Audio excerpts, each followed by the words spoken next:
think the words I wanted to share tonight kind of fall into that theme of doing a little bit of healing, of trying to think of others who might be in the midst of some sort of a struggle. Today, in this Shabbat, we read in the Torah about a really painful story. It's a story about the banishment of Hagar. Hagar and her son Ishmael from Abraham and Sarah's household.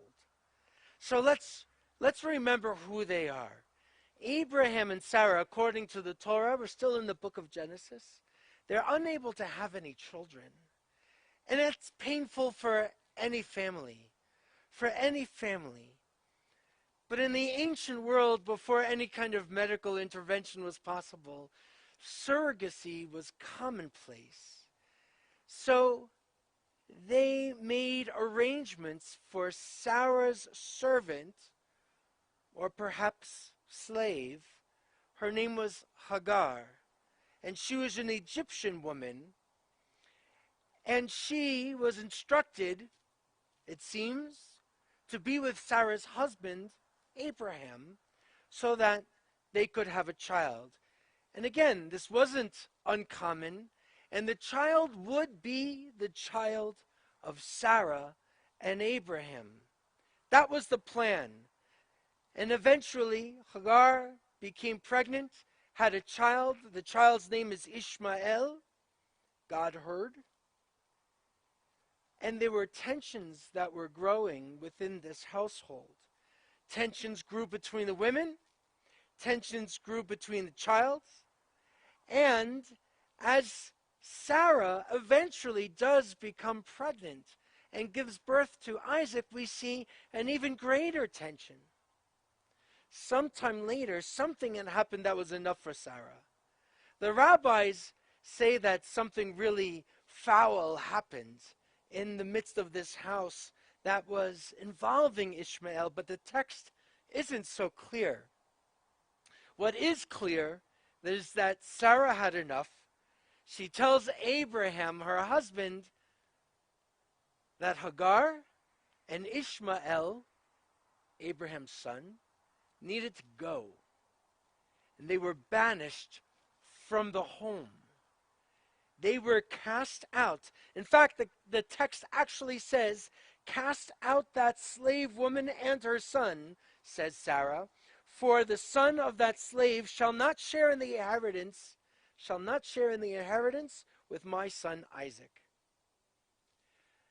Abraham is feeling really challenged by all of this and asks God for some guidance. And God said, listen to your wife. Follow Sarah's instruction. And God promised Abraham not to worry too much because his other son, Ishmael, the older son, was also going to be a great nation. That's what we're reading this Shabbat. And over the years, even since I was a kid and I first heard this part of our ancient text, I always felt such sympathy. My heart always kind of broke a little bit for, not a little bit, it really broke for Hagar and for Ishmael. But I also felt badly for Sarah and for Abraham. What was going on within them? I thought of the challenges of this family, the dysfunction that was there, the jealousy, a lack of trust, all within the same house. And I've always considered that our tradition wants us to feel this kind of sympathy toward those who feel like outsiders. And it's no mistake. The outsiders in this text is Hagar, the Egyptian slave woman, and Ishmael, who eventually is going to be known as the father of the Arab people. And our tradition is saying, these are the people who are feeling wounded. And it's written in a way so that we would feel their wounds. I think it's very intentional. They are the ones who feel like the outsiders, and it's from the hands of our greatest patriarch and matriarch, Abraham and Sarah. I think that can teach us a lot about sympathy and empathy, and how we can make mistakes. Even good people can mismanage a difficult situation. But this text, this Shabbat, as I keep learning, I have a new insight that I want to share. It's not really mine, it's from another teacher. I have a new concern about Hagar. And my anguish about focusing on Hagar raises even higher. I learned from Rabbi Danya Rotenberg, who's a great writer. She writes in newspapers. She has some books. She's also the scholar in residence for the National Council of Jewish Women. And she says, Hagar here is an enslaved woman, a cultural stranger, without linguistic or kinship ties, and perhaps any protection. We don't know anything about her backstory in the Torah, but most critically, she says, nowhere in these verses does Hagar consent to have her body taken. Her reproductive life is not her own. She is not able to make any choices of her own. She is not given any agency or dignity.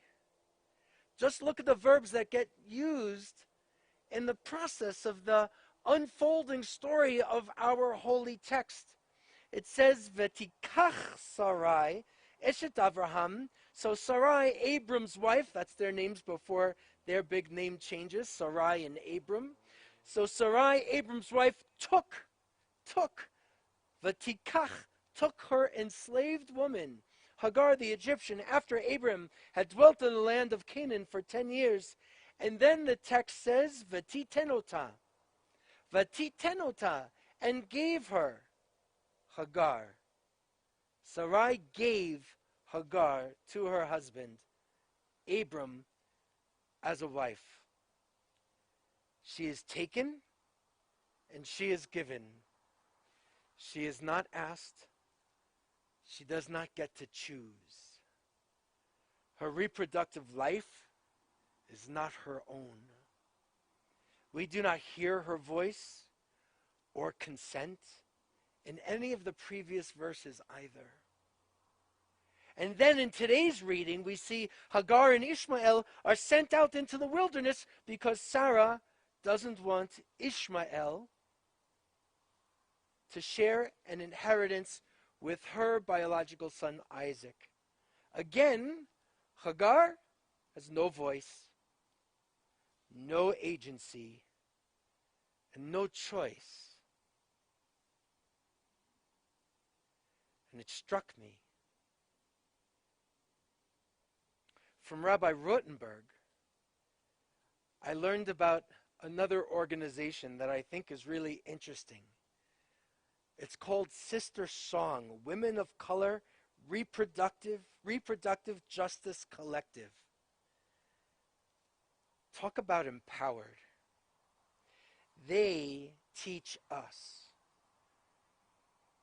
Now, I've always been involved through the Jewish community in work relating to the reproductive rights of women.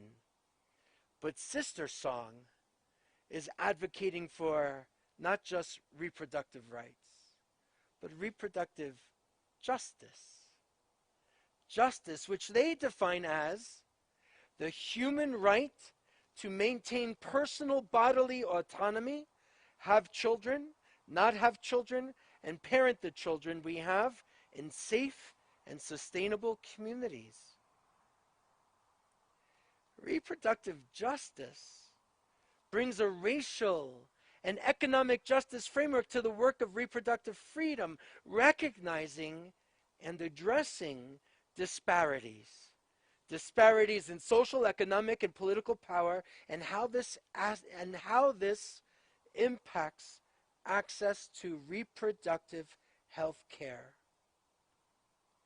Needless to say, Hagar did not have the right to make any decisions about whether to have children, or the right or the ability to parent the child she did have, in a safe and sustainable way. She was not given access to justice. And disproportionately, those impacted by restrictions on health care and reproductive health care are those with less power, less access in our society. They are black, indigenous people, people of color in general, people struggling to get by, people who don't have enough money to feed their families or themselves, immigrants, asylum seekers, and others. And yes, I'm saying people. I'm saying people because there are others who don't identify as women who are able to get pregnant and have children. So these restrictions that we see in our day and age are also dangerous for LGBTQ plus individuals as well. So why do I share this with you? Why do I risk the commentary of Rabbi, you're getting political again? I don't see it as political. I see it as Jewish values. Because according to classic understandings of Jewish law, abortion has always been permitted. Always has been permitted. It is an option when someone's health is at stake, and it's a requirement if the individual is in danger. A requirement. In Jewish tradition and in different movements and outlooks, reproductive health is a part of essential health care. We don't rely on miracles or wait for God to intervene to fix something. In the Jewish community, in every movement, in every part of our tree of the Jewish community and its branches, medical interventions are necessary for lots of different things, including vaccines. We have to engage in science to help. We have to seek out a physician's help and guidance. We rely on medicine, and we rely on health care, and there are many ways to engage in ethical choices and decisions for each of us, and our faith traditions matter. But I can't stand by in America to see people of one faith tradition legislate its values, no matter what they are, over another faith tradition. We have to look at our own house and make choices. And there is more than one way to be faithful and pro-family and pro-life and pro anything else you want to throw out there. We learn from our sources that we cannot remain indifferent when it comes to take care of our responsibilities for those who are the most vulnerable among us. Perhaps that's why, according to Rabbi Rutenberg, that we read these verses in a traditional synagogue. These verses about Hagar and Ishmael are read on Rosh Hashanah, on the Jewish New Year, holiest days on our Jewish calendar. Perhaps that's to remind us of the harm done to Hagar, to give us the opportunity to remind ourselves that we can and we must do better, that we must fight for a world with more light, more dignity, more wholeness, more love, more kindness, more compassion, more sympathy, and more empathy for everyone. And I think we must fight for reproductive justice for everyone. Ken Yehi Ratzon. Aleinu l'shabeach